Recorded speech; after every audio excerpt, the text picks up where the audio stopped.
IT విద్యాశాఖల మంత్రి లోకేష్ ఈ నెల 6న అమెరికాలోని డల్లాస్లో పర్యటించనున్నారు.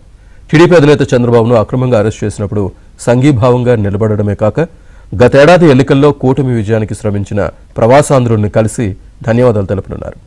ఏపీ అభివృద్ధికి వారి నుంచి మరింత చేయూతను కోరనున్నట్లు ఈ కార్యక్రమం సమన్వయకర్త AP NRT chairman Vemuru Ravikumar తెలిపారు. ఎన్ఆర్ఐ, టీడీపీ, బీజేపీ, జనసేన శ్రేణులు ఈ కార్యక్రమంలో కీలక పాత్ర పోషిస్తున్నారని చెప్పారు.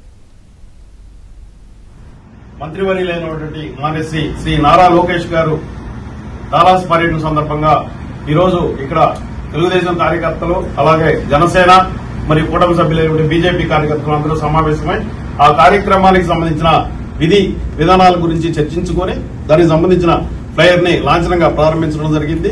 ఈ కార్యక్రమం డిసెంబర్ 6 కట్టెస్ కోల్విల్ సెంటర్ లో జరుగుతుంది.